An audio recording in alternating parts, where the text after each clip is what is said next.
இல்லைங்க, அவங்க எப்படி நினைக்கிறாங்கன்னா, எப்பவுமே வந்து கட்சி பெருசு இல்ல. அவங்க என்ன சொல்லுவாங்க?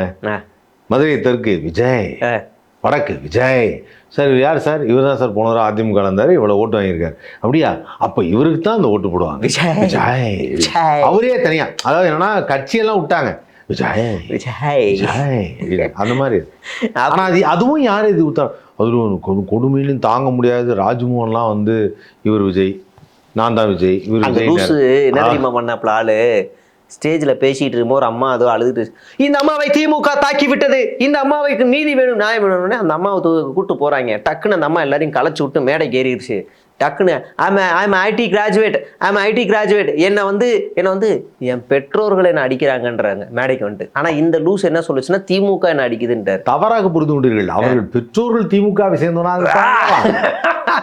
அப்ப பேசி தாலி அவுத்துருது இந்த லூசு. இது தாலி அவுத்துட்டாங்க மேடையிலேயே.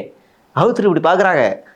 கொஞ்ச நேரத்துக்கு முன்னாடி அதாவது எவனாவது கத்துனாலே திமுகன்னு, அதாவது கரண்ட் கம்பத்தை பார்த்தா நாய் கொண்டு. அப்ப கரெக்டா அந்த பாட்டு போட்டிருப்பாங்களே அந்த கூட்டத்துல,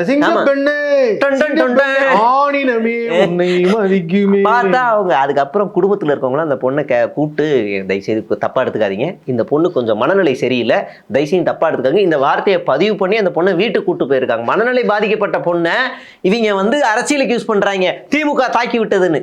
நானா தான் ஒரே எழுதான் இருப்பேன். அந்த பொண்ணை கூட்டு போட்டீங்க, இந்த பசங்க எல்லாரும் சேர்த்து கூட்டு போகடா, இவங்கெல்லாம் யாரு கூட்டு போக போறீங்கன்னு வருஷம். அது பொண்ணு தெளிவுதான்டா, எனக்கு தெரிஞ்சு இங்கிலீஷ்ல நல்லா பேசுது, இவங்க கூட்டு போகடா நல்லா. பாமா இந்த பசங்களை பார்த்தா எனக்கு